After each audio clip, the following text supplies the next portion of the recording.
us. You wanted to go and actually learn about Jesus. I wanted to go sing so I can meet girls. Well, did I? The Catwalk Podcast showcases the greatest of the people of the Permian Basin through partnering in conversation with high-level leaders, social entrepreneurs, nonprofit leadership, and industry executives. Hey, welcome everyone to the Catwalk this week. Thank you so much for joining with us. I'm your host, Jay Whitlow. I want to remind you to like, share, and subscribe on all of our platforms. I want to introduce to you our guest today, Jessica Phillips. Jessica is a skillful storyteller who speaks and writes candidly about the battles that have come in her life.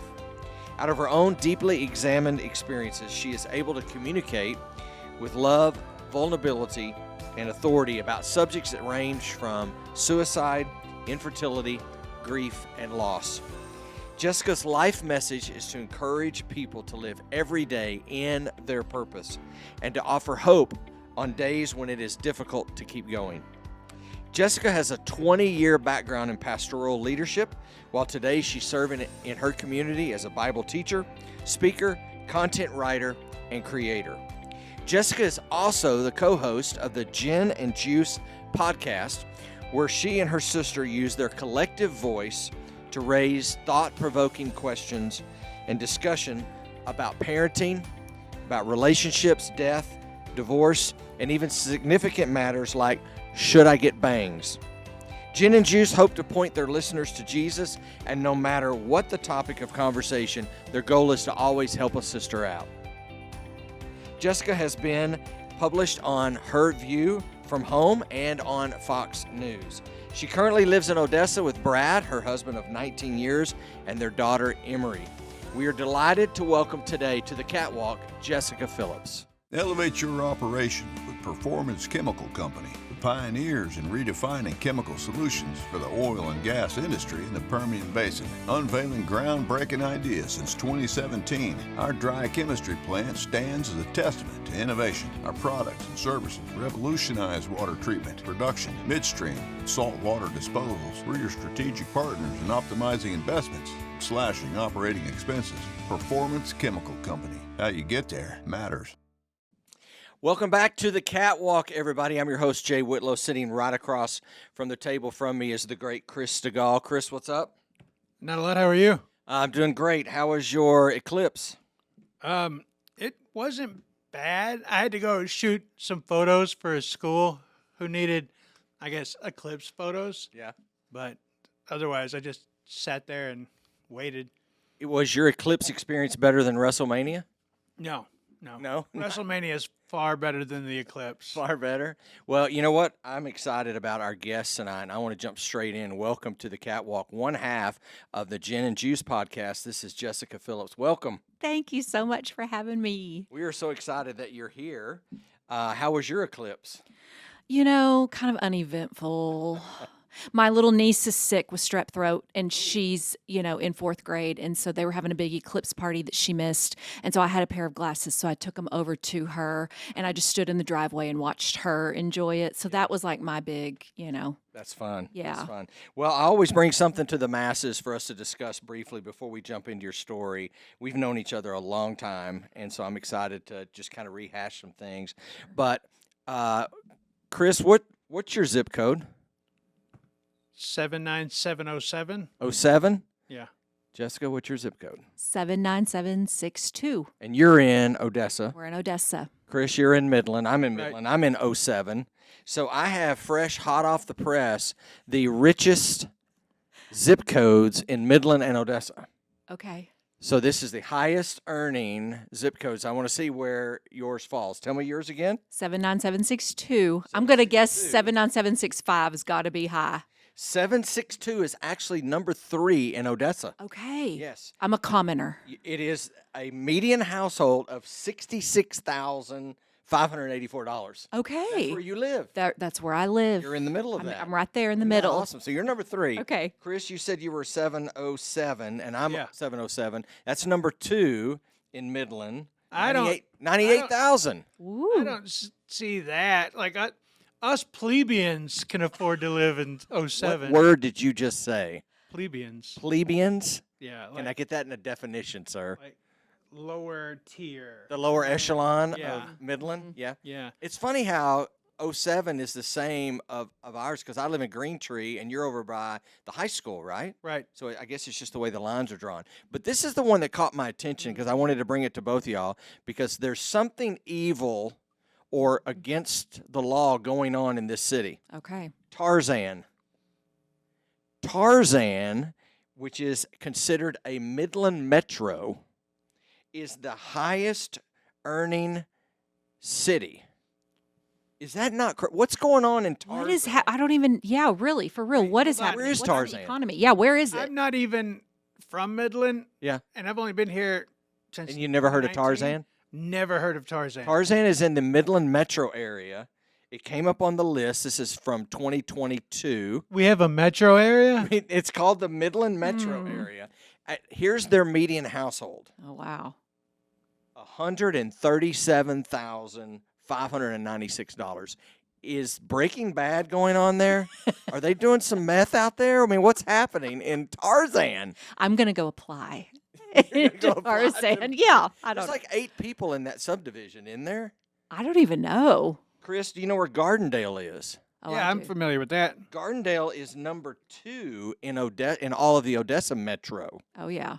Yeah, I've got a few clients that I do work for out there, Mm-hmm. and it seems to be pretty affluent. Is it Gardendale? So in Midland, The Odessa, people that I do work for are. yeah, well, that's true. But in Midland, Odessa, you've got the richest zip code is in Tarzan. I would have never guessed that. That's just I don't even live in Tarzan. Yeah, that doesn't seem right. It doesn't sound right, does it? Mm-mm. No, I don't know anything about it, so I can't really say otherwise. But because I've never even, I don't think if I've been out there, I had no idea I was out there, and I would never have been like, yeah, this is a rich neighborhood. Well, I want to move there, and I'm like Jessica. I want to apply if they're having Yeah. jobs out there. But let's jump into your story. Okay. Because enough about all the rich people Yeah. that obviously aren't us, me. So we've been friends for quite some time. Yeah. You guys have a podcast. I want to talk about that in a little Yeah. bit. But start me from the beginning. Tell me about childhood, growing up. Sure. Walk me down that road. So actually, the beginning of it, we open our podcast every week, and we talk about it's my sister and I, and we talk about the fact that we were raised in the trailer park and in Sunday school. That's literally like the opening line of our podcast. And so I was not raised in an affluent zip code by any standard. We were in a literal 1-bedroom trailer house when we were little and living way, way, way out west Odessa. And my parents came here from Kansas City because, there was allegedly a boom happening. And of course we get here and it busts. But at that point, we fell in love with the people. That's why people stay here, because it's not because of the topography or anything else. It's always the people. And so, it was a little back then in church ministry. Sunday school was kind of fueled by the bus ministry. Remember that? I do, yes. The bus kids. Bus kids. So they would send. These churches would buy old, school buses and paint them and refurbish them, and then they would go through the little neighborhoods and pick up your kids for church. Which sounds like the FBI should have been following this or something, because We should have. it seemed like nowadays we would never stick our kids on like a Not on a church bus. no, and just like bye. Yeah. And so, but that's what happened is this little church, these little ladies came and visited our little trailer park and invited us to church. And me and Jenny, we begged our parents, please let us go. And so Mom and Dad said, all right, we will go. We'll let y'all go. And so we asked them what time they were going to be there. And the little church bus pulls up, and Dad was sitting in the car, and Mom puts us in the bus, and she jumps in the car, and they followed the whole bus route all the way to church to make sure trust the they bus. didn't know. And so, yes. And so anyway, that's how when we say we were I was raised in church, that's literally my first memories are church people, church fellowship hall potlucks. Like that was literally, I was raised. I don't know anything outside of that. Right. You say that my dad calls us hillbilly Baptists Yes. because we're the same story. But you Trailer look park hillbilly is- Baptist. Yeah. Well, we started out in the trailer park, Yes. and my dad, when he bought his first house, decided he was going to buy the house next door to the church, so that we didn't have an excuse not to be going to Yeah. church. That's awesome. good. Mm-hmm. That's good. Mm-hmm. Okay, so Mm-hmm. you're in Sunday school. You're Yep. in a church bus Mm-hmm. with your sister. Yeah. Who's older? I'm older. I'm 17 months older. Mm-hmm. 17 months. Mm-hmm. Now, I know we'll get into the podcast in a little bit, but it's Jenn and Juice. Mm-hmm. I'm And you're Juice. Jessica. So Yes. how did Juice come about? Well, I was the firstborn and I was just clumsy. I think I was just nervous energy. You know, I was the guinea pig child. My parents were young. My dad was 18 when I was born. And so it was, you know, just the pressure of being the firstborn, quintessential firstborn over here. And so I spilled everything. I think it was out of nervous anxiety and so I spilled everything. And I still do, not so much out of nervousness. I just lack all grace. I'm just like a giraffe, like all the time. And so I spilled. And so my dad just dubbed me Juice when I was little bitty because I spilled everything. And apparently I would always say juice, juice, and they never wanted to give me juice because it was always spilled and staining everything. Smart parents. So I'm Juice. So walk me through into high school. Yeah. You guys went to school here. Yeah, we did. and Permian. At Odessa. Oh, at Permian. Yep. Okay. Yep. So walk me through what high school Yeah. was like. I hated high school. I was very shy, very quiet, very kept to myself. I didn't want to do football games or pep rallies or, you know, cheerleading, nothing that like the cool kids did. I was definitely not a cool kid in any way. I just kept my head down and it was survival. Like, again, I had these very young, basically in all intents and purposes, teenage parents raising me. And so we kind of raised each other, you know, and they were great parents. Like I didn't grow up and have to spend any time overcoming childhood hurt, you know, which is a huge blessing to the fact that my parents did a great job. Right. But I knew the pressure of like going to college. My parents, they wanted us to go to college. And I was first generation ever to go to college on my dad's side of the whole family. Wow. And so that was a really big deal. He was always like, go get your degree. It's the one thing nobody can ever take it away from you. And doesn't matter what you even get your degree in, just get that basis underneath you.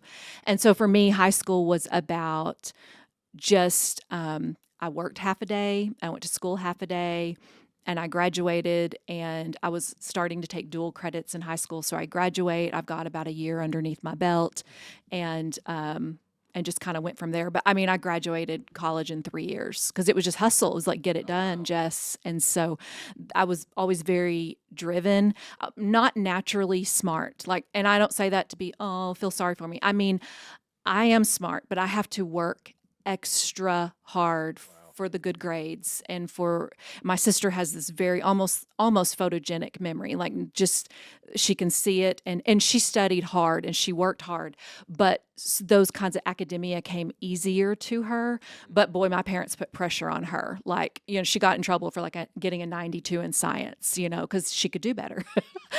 Wow. Yeah. So the expectations were very high in our house, but she, you know, she graduated top of her class and got scholarships and did really, really well. And I had to work extra hard and I got A's and B's, but it was still afforded me the opportunity for a good college education. And that was the goal. So high school was not friends. My whole friends circle, was my church, my youth group, Right. in a little tiny church. I didn't want to go to the big churches with the big youth groups. They made me uncomfortable and nervous, and I was serious. I didn't want to play youth group games. I thought they were dumb, you know, and that was a waste of my time. And I was like, no, like teach me about God and let me go home. And so, That's smart because I went to church because of the girls in the choir. right. In the youth group. Yeah. Right. So, yeah, Yeah. there's the difference between us. You wanted to go and actually learn about Jesus. I wanted to go sing so I can meet girls. Well, did I? Or you just said you did. You wanted to learn. Did. And then, you know, high school. I mean, the thing was I was at youth camp and I was about 16 and I felt I had an encounter with the Holy Spirit and I knew that God was calling me to full-time ministry. But I was a girl in evangelical Baptist world in West Texas. And it's like, great. Literally people patted me on the back. We believe in your gifting. You better marry a pastor. And I was like, people verbalized that. And I thought, I think marrying a pastor is a calling. I do think that there is absolute calling to that. And I didn't think that was beneath me. I just thought, I'm not sure I'm supposed to marry a pastor, but I know I'm supposed to be a pastor. And I can't even say that out loud lest I be burned at the stake, And so that took me a different direction, because here I was, like, very straight and narrow, firstborn, rule follower. And then it was the thing I felt literally created and called and gifted to do. There was no path for me. Right.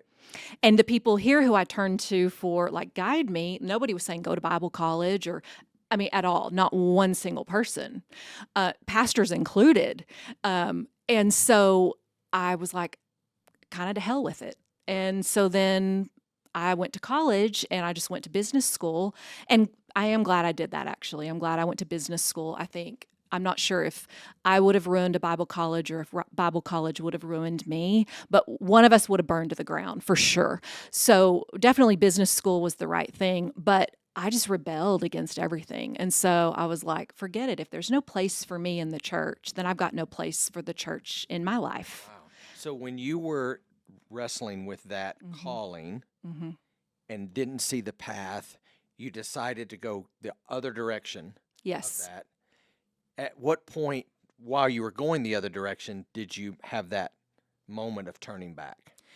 I started, I felt the Holy Spirit really convicting me my senior year of college. I was engaged. Where'd you go? I went to UTPB, UT Permian Basin. Yep, loved it. And I was finishing school. I was engaged to be married. And the guy I was engaged to, wonderful, wonderful person, but not a believer. And all of a sudden, my grown-up life kind of began flashing before my eyes. Right. And I thought, I know when I have babies, I'm going to want to raise those kids in church. I know what I believe. I know, like, this season of partying and all this, I'm not going to do this in my 30s. I don't want to do this in my 40s. This is got an expiration date attached. And I felt that coming to an end. I was kind of like, I don't want to be a grown-up post-college still behaving like this in the bars and the clubs and doing. A lot of people still do. They do. They do. And I saw them in the clubs, and I thought, how embarrassing. Look at that. Look at that guy. He's 40. Look at that girl. Still wearing his leather jacket. Yes, it was it was such a cautionary tale. Right. And I was like, I don't want that life, And then just the way God orchestrates, our steps. I was doing I was at a paid internship at a great company. And this woman who I was getting to work with, she was just a few years older than me, but she was really a mentor and like a big sister. And she was going to this church, and she just kept telling me like God loves you, and God just wants you to have a relationship with him again. Like, he's not mad at you. He's not, you're not too far gone or any of those things. And she invited me to church over and over again, but sweetly, not pointing her finger or embarrassing me or anything. And so in that semester of college, I actually graduated in December. I was kind of one of those mid-semester graduations, mid-year. And just before graduation, my fiance and I broke up. And it was devastating. We had been together for years, and our families were intertwined. We had bought a house together. It was a big deal. This wasn't just You were walking the aisle we with were this guy. Wedding rings, wedding dress, the whole thing. It was happening. And so we broke up, and it was done. There was not we got back together a week later. We broke up, and it was done. You had cut bait for real. I look back at that, and I think, how did I do that? Because I wasn't walking with the Lord. I didn't have that strength to fall back on. My parents were devastated. Everybody was devastated. And he was fine and I was fine, which then I knew. I was like, if we're both okay with this, something's wrong here, with the relationship. And he moved on, and I did too. But the relationship that I was then pursuing I was like, I want a relationship with Jesus. I want to turn back to the Lord. And I only knew that through the avenue of the church helping me get there. And so I went to church by myself, went to the largest church in Odessa, Texas, by myself on a Sunday morning. And it's in the Permian Basin in the year 2000 when young people are not here and they're definitely not in churches. And so I walked in and those people were like, they attacked me in the best way because I stood out like a sore thumb because here's this 20-year-old girl. What is she doing coming to church? Right. Yeah. And so you just immediately, college pastors coming over and his wife, and they're inviting me to like the college ministry. But I had prayed, I had done this bargaining thing where I was like, okay, God, I will go to church and I will sit there alone by myself, but you have to give me new friends because I lost my friends in the divorce, like in the breakup with the boyfriend. If I wasn't going to go party and stay in that, those friends didn't want to hang out with me on a Friday night at the house, And so I was literally alone. And I thought, loneliness will lead me back to that lifestyle. And that's when then I understood the older people in the bars, like there was a lonely cavity inside them that was still, they're seeking. They just weren't filling it with the right. That's right. The right people, the right things. Right. So I was like, okay, I'll go to church, but God, you have to give me friends. Like you have to fill my social calendar immediately. Like it's got to be filled up. And that's funny. You used the word bargaining earlier, that you were bargaining on that. I still to this day see people doing that. Yeah. And I find myself sometimes still bargaining. Yes. Right? If you'll do this, I'll do this. If you'll do this for me, I'll do this. So at what point were you sitting there going, okay, I've put all of that away? Mm-hmm. Was there ever a moment that you were wanting, your flesh was leading you back into that? I think my flesh was scared of that I wouldn't come out of it. I think I felt like I was going to die. If I went into it, I just thought, I know myself and I'll give myself wholly into this. And it's going to lead to one thing after another. And addiction runs deep in my veins. And so I thought, there's no way I come out of this alive, honestly, because I thought, I'll commit all the way. And so I thought, I can't not, like, if I was going to go party that hard, I've got to at least give the Lord that level, the same level of commitment, and see what he does. You're going to go all in on the party scene. All in. And then you turn your back on that, you've got to go all in over here. Yep. Okay, that's awesome. So you're out of the party scene. You've turned back to Christ. You're starting that new journey again. Mm-hmm. Where did that road lead you next? So that road led me immediately. Well, the Lord, he met his end of the bargain, so to speak, because within days, the college ministry, hilariously enough, had this ministry on Monday nights where they showed up in a church bus and picked up all the new young college students who had filled in a college registration card. You could not run away from the bus. I literally could not run away from the church bus. And they picked me up as this 21-year-old woman, and they would take you and we would go to a movie and like the whole college ministry, and we would go eat, and they would call it Bring Them Back Alive on Monday nights. And it was so fun. Interesting. And it was effective in that time frame. And it was supremely effective for me in that. And so that college ministry just absorbed me. And I then threw myself into every Bible study, and I just was so hungry for the Word of God. I could not get enough. I mean, that next semester, and I'd been in school for so long, all I knew how to do was study. And so in my last semester of college, I had special permission from the dean to take 21 hours.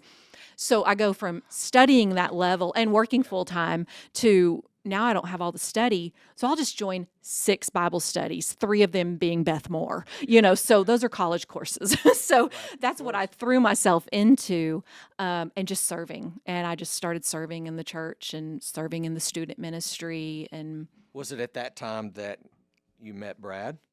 I did meet Brad in the college and career ministry. Yeah, Brad's about 9 years older. And so, again, but he was under 30 still. And so we're all in like this young kind of singles, but it wasn't like single and divorced single, it was like young single. And so they had like this special ministry for all of us, and it was super fun. And we just did a lot of life together. And I was completely madly in love with him from the moment I saw him. He did not feel the same way. And that's the biggest, funniest story 19 years later, but it took him a little while. So you guys met Yeah. during that time and obviously got married. Yes. And you have Emory. Emory. Okay. You wrote in your bio that part of your journey was infertility Yes. and loss, grief. Could you speak a little bit about that? Sure. We never wanted kids, neither one of us. We got married with zero intention of ever having children.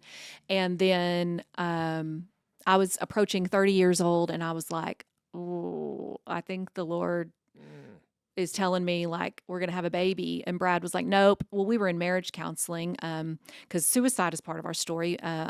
Jenny and I, we lost our dad to suicide 7 weeks after Brad and I were married. Really? So that's not a great way to start a marriage, because basically the version of me that he married was dead and gone 7 weeks into the marriage, because that level of trauma and PTSD from grieving a suicide is something else. And so it kind of wrecked me. And so we were in lots of intensive marriage counseling to hold it together for a long time. And in the beginning, it was just that, to hold it together. But after that, then it just taught us how to communicate, and we loved it. So we're still in marriage counseling now and again. And I'm going, I think I want to have a baby. And Brad, we go into the marriage counselor, and Brad's going, I don't want to have a baby. And the counselor dismisses me. Like, I want you to go. Wait, you leave the room. Yeah, you leave. And I was like, oh, great, Uh-oh. And he says to Brad, look, if God puts the desire inside of a woman's heart to have a baby, you're going to have a baby. So get on board, buddy. That was it.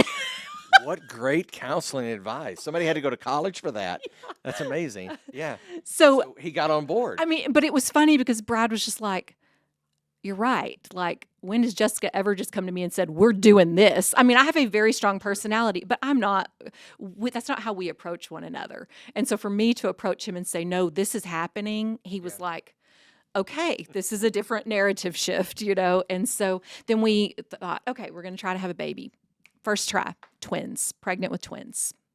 Pregnant with twins, very exciting. And then we go in and I've miscarried day before Thanksgiving. So that was devastating news. And so had to go in and, have a DNC and all the things. And so we'll try again, and tried, got pregnant again, just miscarriage. And that was physically, that was like a traumatic miscarriage. And so it was in a kind of an emergency surgery. You're hoping that we save the uterus so we can even try to have a baby. Right.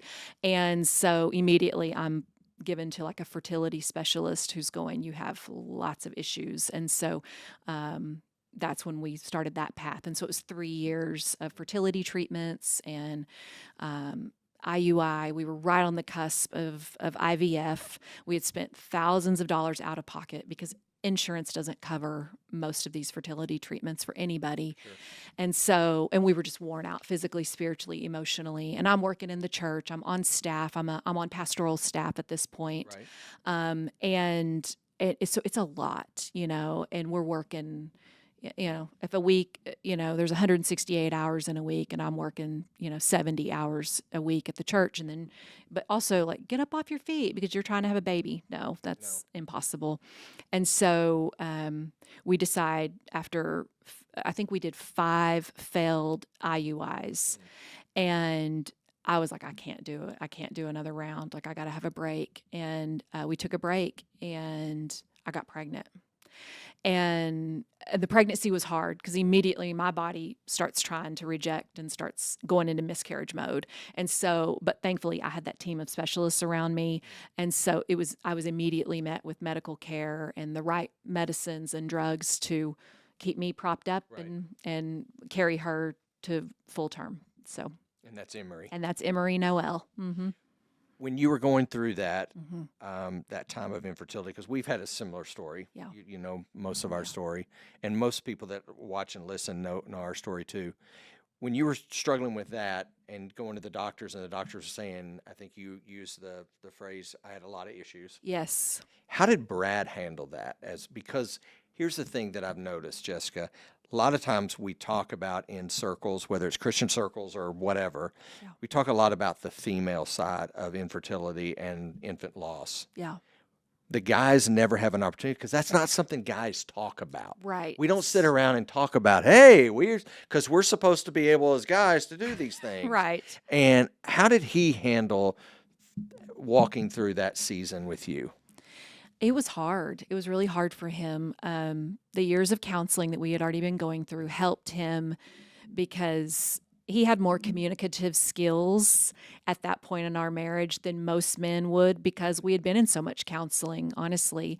And so he was really able to enter that emotionally with me. And I don't mean like alongside me. I mean, he was able to verbalize where he was in his emotional journey with that. And so I think that was really hard on him, because too, the financial part, I mean, that is so stressful and heavy, and he's carrying the brunt of that because I'm in ministry, I make pennies. And so he's carrying the weight of that. Yeah. And then, it's the side of, okay, he's going to go in and leave a sample. Like, we're not telling anybody that. Like, literally, like, I don't know that we've ever actually talked about those kinds of things because they've got to check him is the problem with him.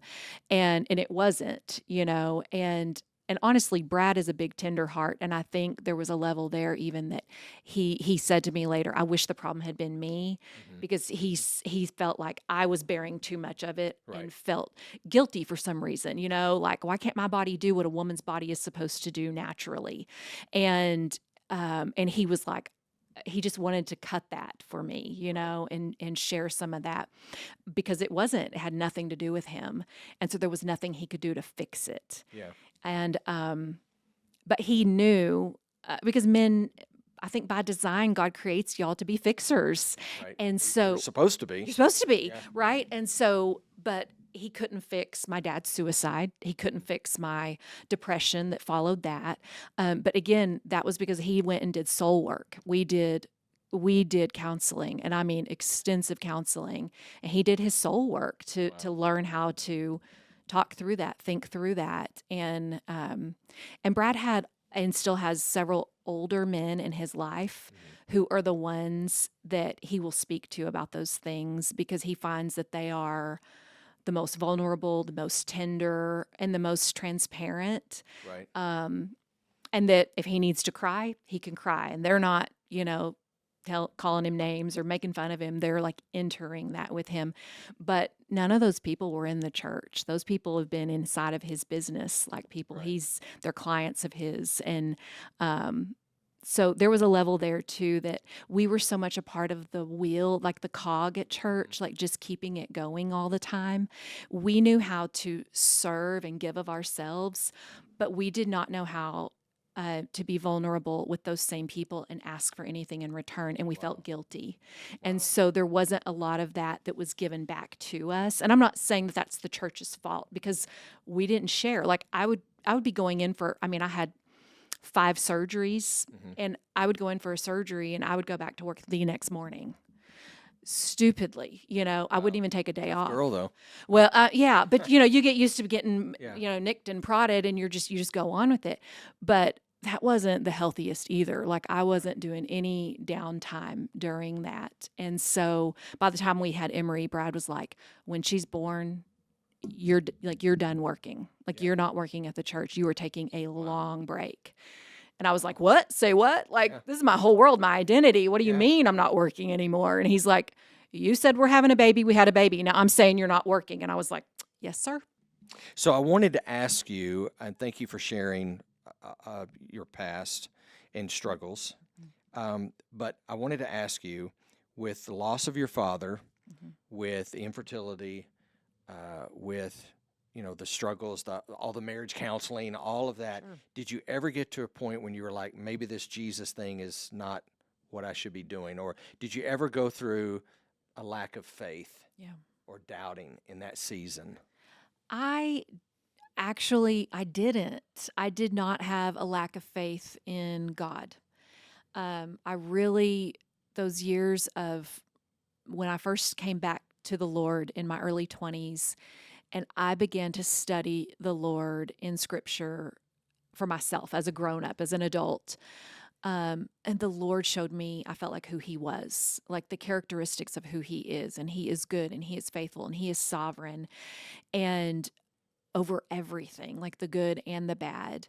And I think too, weirdly, even in like the book of Ecclesiastes, it would always come to my mind that God blesses the wicked and he blesses the righteous. Like it's we'll ask these questions one day, we'll understand it, but some on this side of heaven, we're just not going to understand it all. Right.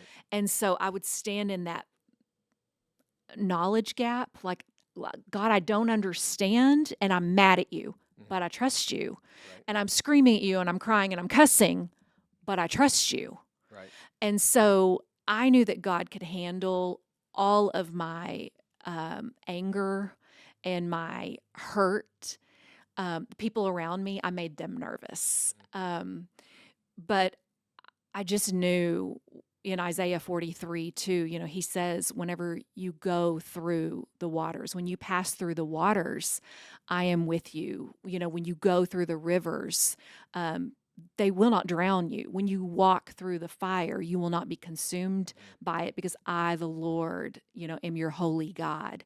And so I would just cling to those things because otherwise, that's all I knew him as. Right. I knew him as faithful despite my circumstances. If you didn't have that, you would fall apart. Absolutely. It was my knowledge of the Word of God, Right. him in the Word, Right. that held me together during that. Wow. So you guys have Emory, you're not working, I guess, but you and your sister launched a podcast. Yes. Tell me about that. How did you get to the point where you and Jenn were like, let's do this. Yeah. Let's jump out and do this.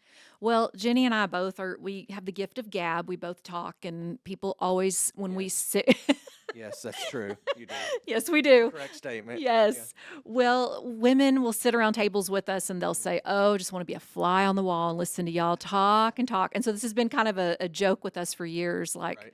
we should bring them into the conversation. And so we've talked about it for years. It started in 2019 as kind of a dream and like a little flicker of maybe we'll do this one day in the back of our minds, but the timing just wasn't right. And so we did a few things during like quarantine. She was living in Austin at the time. And so we would do some Zoom kind of recordings and we called it the Quarantine Files with Jenn Juice. And we would just gab about whatever. And it had quite a bit of traffic. But again, it just wasn't the right time to launch something full time. And so, about a year and a half ago, Jenny just looked at me and said, all right, let's do it. And I'm like, okay, here we go. Because all she knows, You're going to be all in. I'm all in. Yeah, if she that's gives me the thumbs up, like there's no pulling me back. So she was very strategic. When she said go, she knew like, here we go. Yeah. And so we launched it. And we literally set up this is a fabulous studio. We literally sat at like a coffee table in her children's playroom with microphones. That's where we've been sitting. And so now we've bought like a beautiful table and we have like mic stands and stuff. But it's just something that we do. And we love talking about all of our issues. We have lots of issues that we can talk about. How do y'all balance each other? I think that because we are very close, honestly, and we trust each other emphatically, and we trust each other to always hold space for the other person. Right. If one of us is in a serious spot in the conversation, we're going to lean into that, and we know where we need to bring a voice of affirmation, confirmation, or if we need to break the brevity and bring in the laughter. And we just banter really well. We just have really good chemistry. But I think it's because we've done so much life together and trauma together, and we've walked those, we've gone through the water together. We've gone through the waves and the rivers, and we've walked through the fire together. And we know each other's stories and we hold that in like the vault of our hearts. And so we just trust each other emphatically to just pick up where the other person is trailing off. How did she do with the loss of your father? Did you guys go to the same direction, or was there a separation there? Because that would be, I would think, one thing that you guys would would have to hold on to because you both have Yeah. that father. But Yeah. was there a difference in how she handled it from maybe you did? Yes, very much so. She lived in Houston at the time, so it was finish the funeral and like leave and be away from Odessa, be away from the place where all your memories are with Dad. And I was here, and so she got to kind of go away, Right. had to go back to life and back to work full time. And I think kind of work was a bit of an escape for her. And so me, I was like, I got to go to counseling. Like, I got to get this head on straight. And so I had to do tons of counseling. Jenny did not go the counseling route. For me, that was my lifesaver, though. So I didn't just kind of downward spiral, or downward spiral to the abyss and never come back, because I downward spiraled. But I don't know. Jenny is an Enneagram 5. She is a self-reflector and an investigator, and she is an introvert. So she's not going to draw energy from everybody else's energy. She's not going to draw her feelings and thoughts about herself. Right. She's not a verbal processor. I am. Like, we are so opposite in those things. And so she didn't need all of that. She had God's word. She had her few closest friends. And that's what she needed around her. I think I'm more probably like her at that stage, because when I lost my mom, I was able to go back to the church and the city that I was in. Yeah. I wasn't around the house, or wasn't around Dad. Yeah. And I was able to escape that. And Yeah. that wasn't good for me. I needed to approach that head on. I Sure. needed to be involved in that. Sure. And I wasn't. And I think that was what put me on a downward spiral for Yeah. me, was that I was able to escape some of that. So before we wrap this up, I want to ask a couple just fun questions, Okay. because I want to see what your thoughts are on this. What do you love most about family photo sessions? Oh. Because I read a post recently that you I hate family photo sessions with a passion.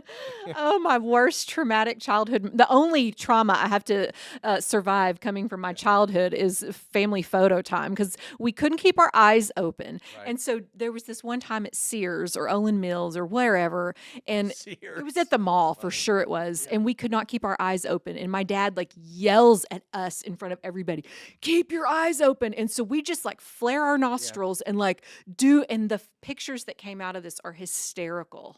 I would love to see some of those. Yeah. But what is it like now trying to get Emery in Oh. to smile? Oh my gosh, she's natural. She's like, "Give me the camera." Oh, she She's wants fabulous. to work the camera. Yes, work the yeah. camera. On your podcast, you guys talk a lot about parenting, Mm-hmm. parenting resources, things to do with parenting. So I've heard you, or I've read you posting this at some point. What's the latest that you've stayed up at night recently?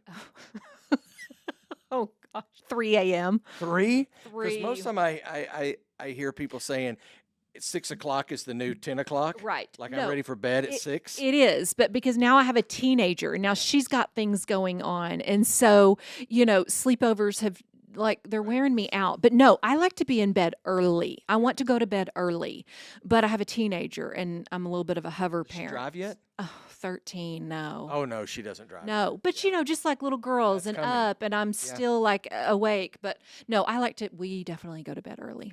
Wow. After a very long, stressful, no good, very bad day, you've come home and you've just had it up to here. Mm-hmm. What's the first app you open on your phone?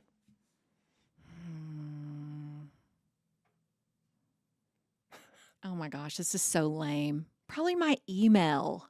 What? Because I'm a workaholic. After a long, hard day? Yeah, or I will open Canva and I will start creating something for work. That's how you get over the very long day? That's it. I got to create. Wow. I'm into at least some kind of game or something, I'm not a gamer. puzzle or something that I'm working on, right? Because I Yeah. just got to relax. Or I get on Facebook and make fun of everybody. Yeah. Yeah. I mean, I will scroll, but Yeah. I don't even scroll as much as I used to, because now that feels like work. Yeah. And so I don't, but I'll Canva and I will just create.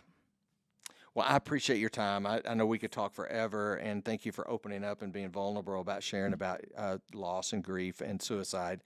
I know on the show notes, I'm going to put some ways that people can get a hold of you if they want to talk further and learn more about what you guys are doing. I know you do content creation, you're a speaker, you do that, and I just applaud you. Appreciate that. So, two final questions. One is, we're sitting at this table, and you talked about it at your podcast. You guys sit around a table. Who do you let sit at your table, and who do you let pour into you? I call it my life counsel, and I borrow that from an author named Laura Tremaine. She wrote a book about the life counsel and the people that have seats at your table. My best friend Diana, who's about 7-8 years older than me, she's been a woman in full-time ministry, so we definitely speak a similar language there. A lot of history that shared, but also separate, and that I've learned a lot from, but I trust her emphatically in her wisdom. My best friend Lauren, again, just another woman in ministry. God's given me a lot of women and friends in ministry, where in a world where I have always been surrounded by men, because there's not a lot of women in ministry in West Texas. And so those women who have come along the way have been incredibly special.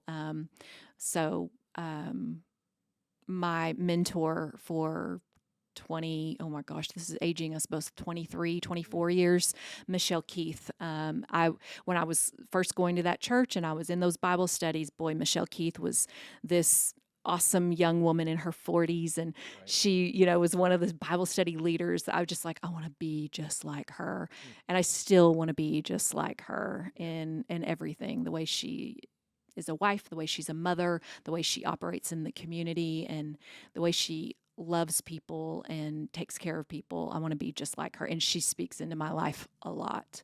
Wow. My mom, of course, is a godly woman who I trust, but Michelle Keith is that other outside voice that, you can't tell mama everything. Right. No, you can't. No, but Michelle holds that vault for me, and she can really speak into that, and yeah. In one sentence, what do you want to be known for?